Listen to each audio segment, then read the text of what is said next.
Hey guys, welcome back to another episode of the Small Business Spotlight Podcast. I'm Jameson with James Donahoe Photography, and today I have a special guest with me.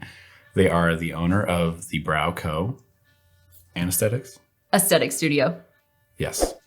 And I'm very excited to see what we kind of dive into today. But Jessica, thank you so much for coming on. No problem. I'm excited to be here. Yeah, you got your jitters out of the way from the first one you did? Yeah, I did. I think so. Cool. All right. If it comes back, then I'll let you know. yeah. Cool. Well, yeah, I mean, I'm glad you could be on today. I think this is really fun. I've been thinking of having you on for quite some time, so I'm glad we're kind of arrived to that point now. Same. I know we talked about it for a little bit. Yeah, and I know we worked on your video, roughly a month ago now? Yeah. Well, yeah, almost 2 months. It was right in the middle of March, I think. Yeah. That's right. Yeah, we worked on that project, and it was just a really awesome promo of, you and your company, what you're doing. So, I mean, yeah, what did you think of that whole process? I know it's like your first one you did. I know. It was the first time I ever actually really invested in myself. And so actually the process from start to finish was so much fun. I got to experience my first live videography. I was really feeling like somebody, But yeah, it made it really super easy. And I think the day just went really smooth. And so I think all the prep work probably helped a little bit. Yeah, and the location we filmed at too, that was awesome.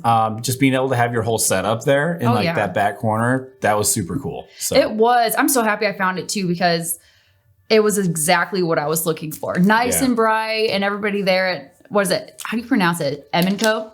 I think Eamon. Eamon? Yeah. I always say E-M-E-N, but I knew that wasn't right.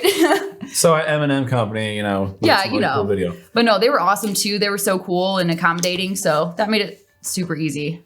Right. Yeah. So, I mean, that was a really nice project that we got to collab on to make that happen.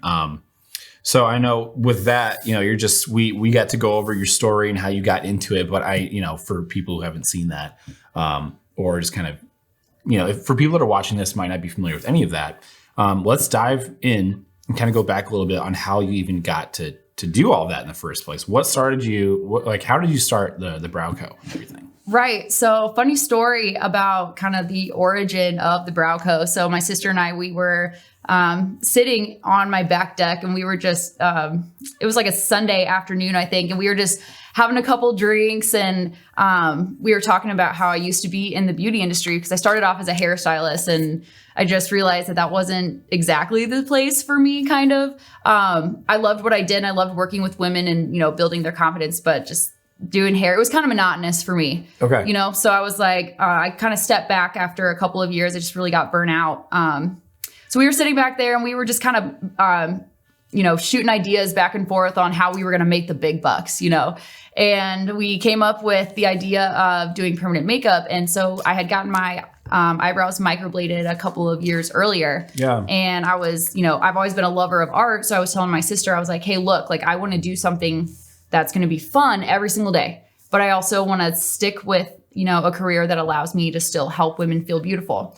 And at this time, really, it was 2018, I think. So permanent makeup really wasn't, huge yet in this area. Yeah. There was really, I think, 1 or 2 studios that offered it. And if they did, it was just microblading. So I was like, this would be a really cool, thing to dive into, I think. And then, so we were shooting names back and forth, and we kind of landed on the Brow Co. Actually, my sister is the one that chose the name. And we kind of, I don't know, I always liked the look of, Tiffany and Company, the little blue box. It's very, it's iconic. Everybody knows it when they see it. And so I kind of wanted to play off of that a little bit and put my own spin on it. And that's kind of how the Brow Co. was born. And then I actually waited, and I'm the very smart person that decided to open a business in the middle of a pandemic.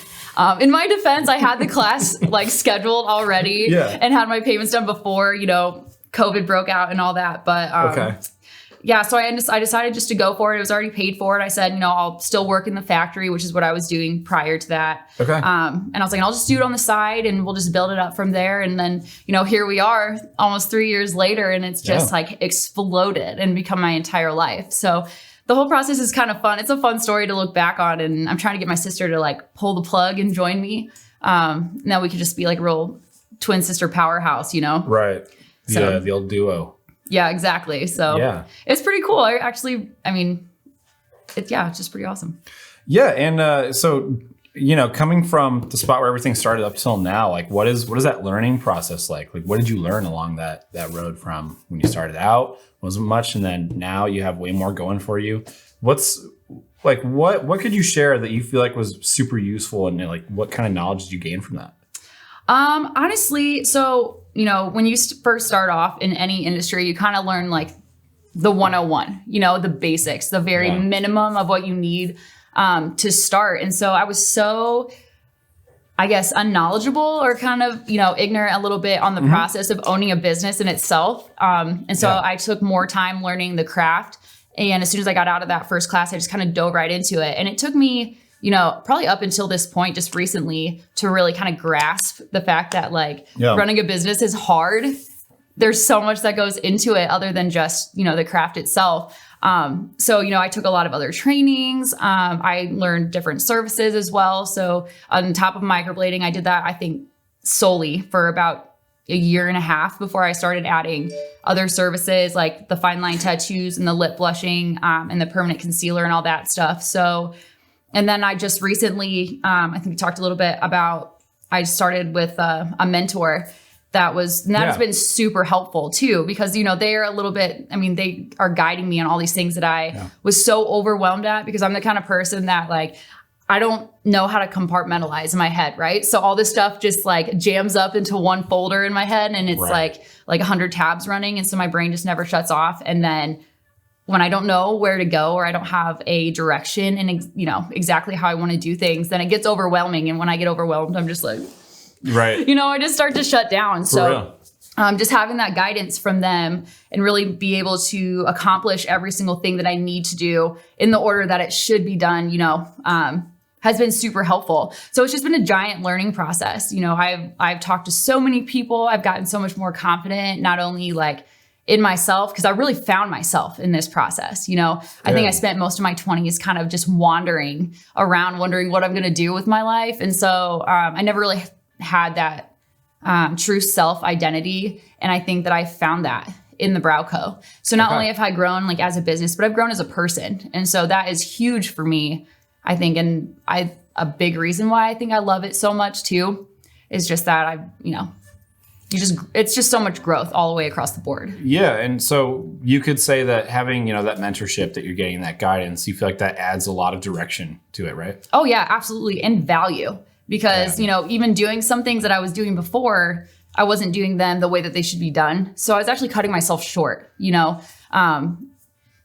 it wasn't working out as much as I wanted it to. Right. I wasn't able to get the most out of, my ads or, social media content, because let's be real, I don't even have personal social media. And I do have a Facebook page, but I only have it because I need it to have a business page on there. Yeah, but had I not I don't really know how to navigate that. And there's algorithms and all these things, to learn. And I'm just I have no idea. So I had to be a photographer and a videographer and a content creator and a marketing expert, which I absolutely do not know how to do still to this day. Yeah, it's funny when you kind of look at all the things you feel like you have. I guess it feels like you have to be good at all these different things. I feel like that even though it seems like if you're online you have to have all these different things learned, I think what I've learned is that even though it seems like that, if you can just work with one person and they feel like this is an incredible experience, or it was really perfect and you did everything right and they just loved it so much, that's probably the most effective form of marketing, just getting that word of mouth. Oh, absolutely. Referrals. Most 98% of my clients are referrals. Right. So I definitely know the importance of that.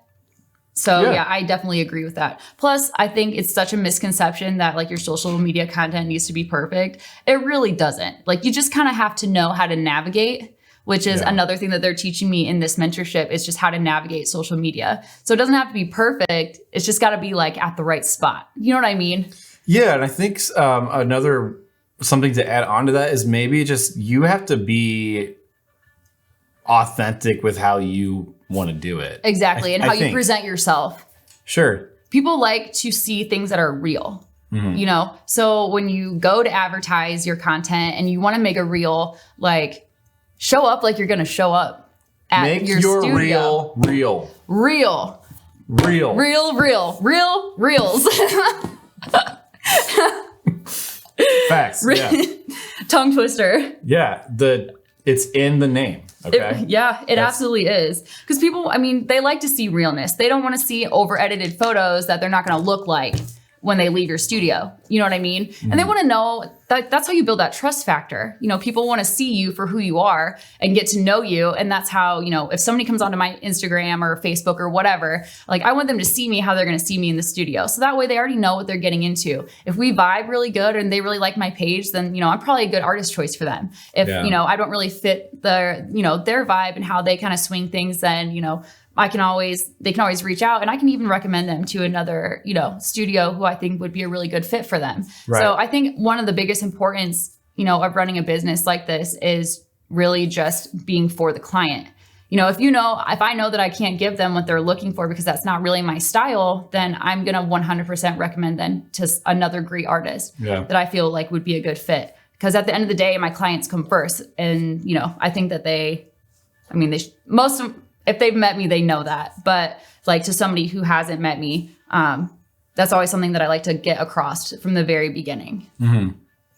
Yeah. And one other point you brought up is that when you're just getting that mentorship and that guidance and everything and saying how you felt like before it wasn't exactly going the way, or maybe you just didn't have as much direction, that's very similar to my story of just, you know, learning more in photography and doing all that. Like I just turned 29, and you know, 10 years ago when I was like a senior in high school, I started in photography, and I think I just had a mindset of like thinking, oh, I know what I'm doing, but you know, that teenage mindset. You might know what you're doing artistically, but business wise, like, yeah, you should definitely sit down with someone and like crunch out hard numbers and get all of the facts straight of what you're doing, what you need to be doing, or what you don't need to be doing. Exactly. I think I spent a lot of time doing so many things that really aren't as important that I felt were more important, when really I needed to be kind of over here on the other end of the spectrum, taking care of those things too. But, you know, at least you started when you were 19. It took me, 28 years to figure out what I wanted to do. And then a whole nother year to jump on it because I was scared.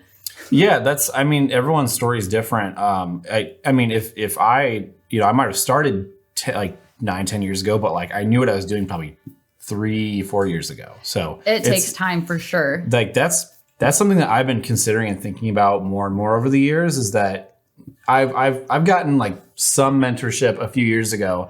Now, I know you said you're doing mentorship like one-on-one with someone with like Zoom calls and stuff. I started doing that in January with someone. That's something that's been radically different for me from previous years. At first I'm like, I don't know if I want to do this. And it's a guy who's like massively successful. And in retrospect, I'm like, why wouldn't you? You know? Right. So like just having someone every week look at you in the face and be like, well, what you're doing right now is dumb, or what you're doing right now, hey, that's great. And they'll just tell you what to do or what not to do. Yep. And just being able to look at something like that objectively, I feel like that is the best thing you can do. If I were to look at myself 10 years ago and like I could actually have a conversation, like don't even worry about taking the next photo. Mm-hmm. Just talk to either the nearest photographer you know who is killing it. Doesn't matter who it is. It could be someone who's like local in the same city, or someone like that you can get in contact with just in the US that's absolutely crushing it. For sure. Just ask them what they're doing and ask what you could do. Because generally, I think a lot of business owners that are like crushing it, I've seen, they are typically very open with you and honest. Agreed. With like, here's what they're doing, here's what you could also be doing. Yes. So that's something that I've just been internalizing more and more over the past handful of years, where I'm like, that's the smartest thing you can do, is just be humble and listen to what other people have to say. 100%. You're more than likely going to start moving like really fast if you just put yourself in that lane and you just let them talk to you. Exactly. I know. I think about too, when I first started, you know, I wish I could have just grabbed myself and been like, pah, pah, pah.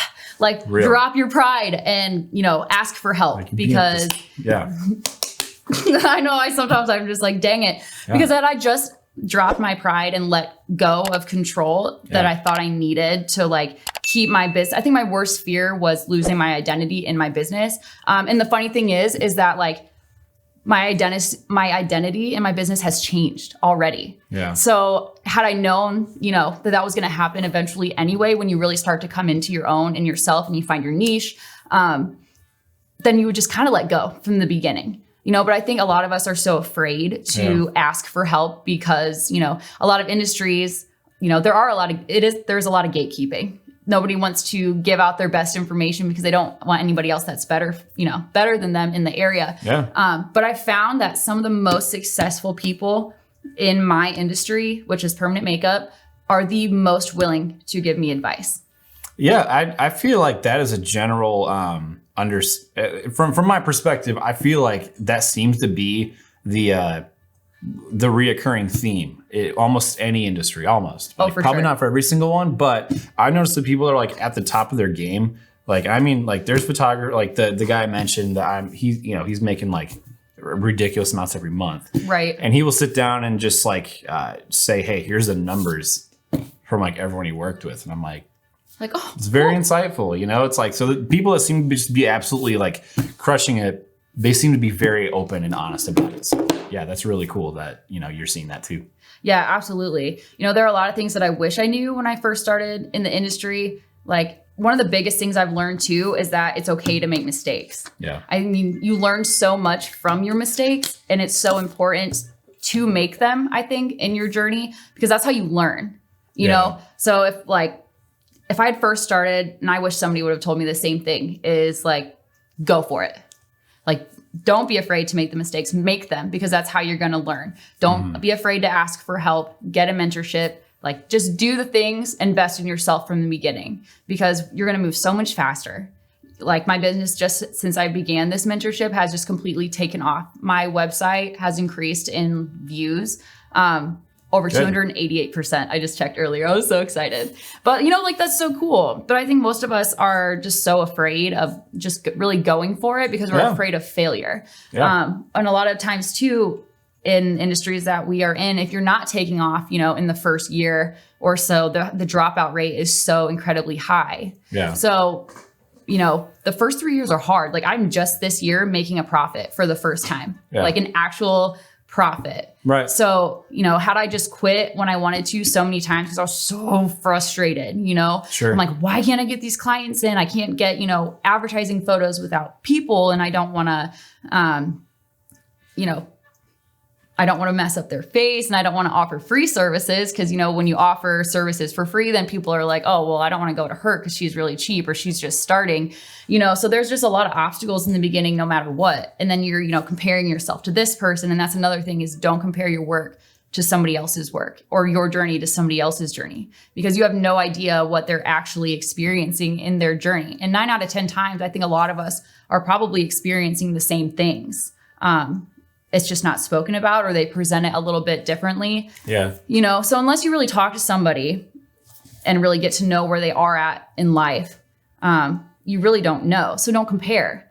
I think that was one of my biggest things too. Sure. Is just getting lost in the competition and trying to see like, oh, she's doing this, or, oh, he's doing that. And, or their website looks like this, and, her eyebrows look like this. And I spent so much time trying to, in the very beginning, kind of conform myself to what I saw everybody else doing. Yeah. That actually, creating a valid identity for myself that I was going to keep, and my own brand and all that stuff kind of got lost in the sauce. Lost in the sauce. Exactly. You know what I mean, though? Yes. And you're never going to stand out. Your stuff looks exactly the same as everybody else's. Find yourself, show yourself through your work. Yeah. And I just kind of going back a little bit to when you're saying people don't make a point to reach out or figure that out just because of fear.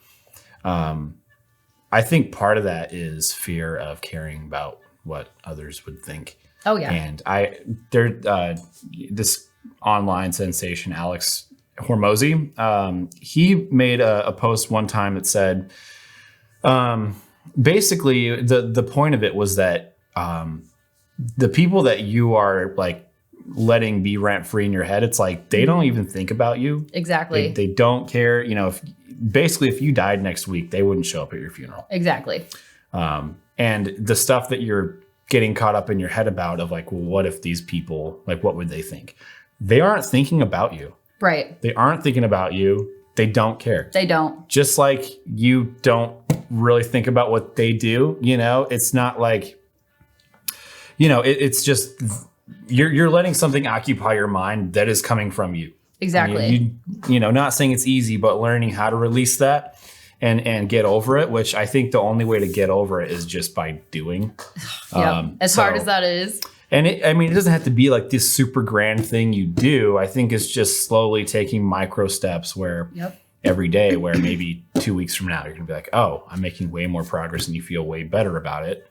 And it's not necessarily just about, you know, what you feel, but it's just more like being able to get over that mental block or that mental handicap where you feel like you're constantly thinking, what is, you know, being super insecure about something, you feel like you can't get over it. Just being able to take little steps, I think, over the course of a few months is going to make a really big impact. Oh, a huge one. And I think everyone to some degree deals with that, but I think it's just knowing and how to address that and kind of take your own steps. So that's something that I was hearing a lot that made a ton of sense to like a lot of the steps I was taking from like just stuff I would learn and make mistakes on. So. Oh yeah. Plus, you know, it is true. The fear of, it's not even just like a specific person or, you know, it's just that general sense of like, oh, well, if I make my brand too loud, you know, what are people going to say? Or like this person's going to, you know, talk bad about it. And like, if they don't like it, then they're going to tell these people like they don't like it. And so I think it's just that fear too of, in that sense of what people think about your brand. But if you focus on that portion of it constantly, you're never going to grow into who you're supposed to be and where you're supposed to be in your business. Just kind of, I think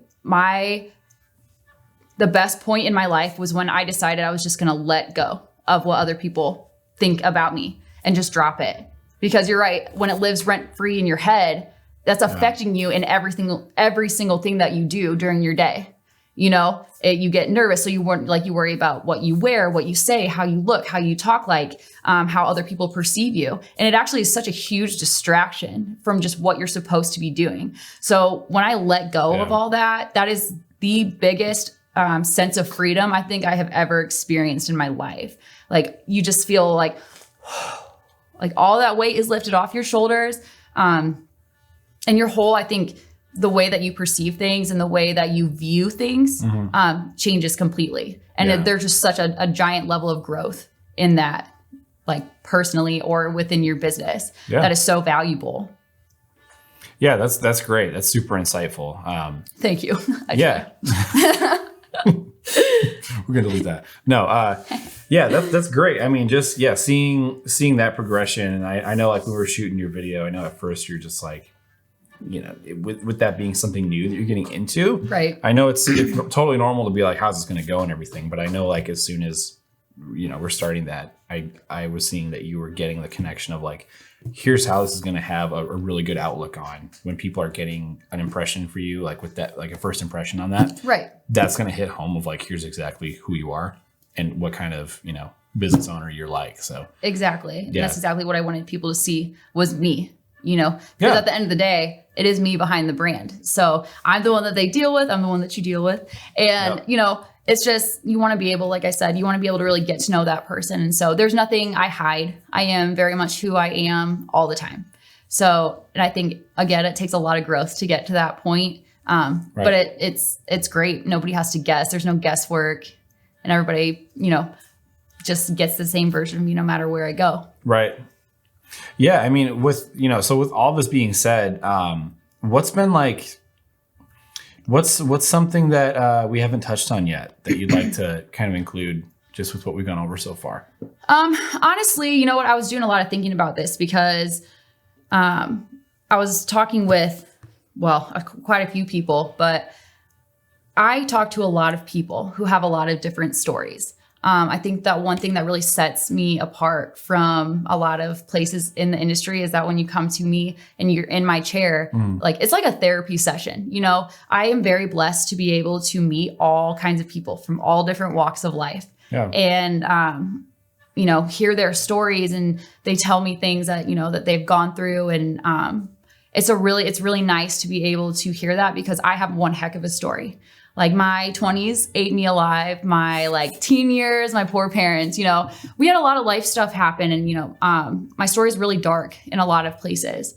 And so it took a lot, like many, many years of kind of self-reflection, because I was so angry for so many years. And I was always blaming everybody for the stuff that I've been through. And at the end of the day, I kind of realized that, yeah, a lot of this really nasty stuff happened, and it caused a lot of trauma for me mentally.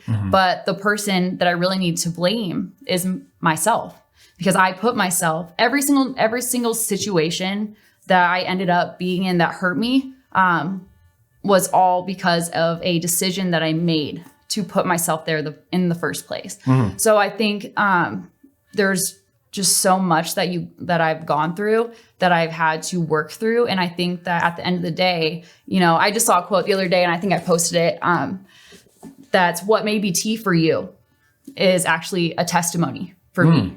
And so I rest in that, because I can, you know, I used to hide it. You know, people would gossip, and, you know, I had a horrible story.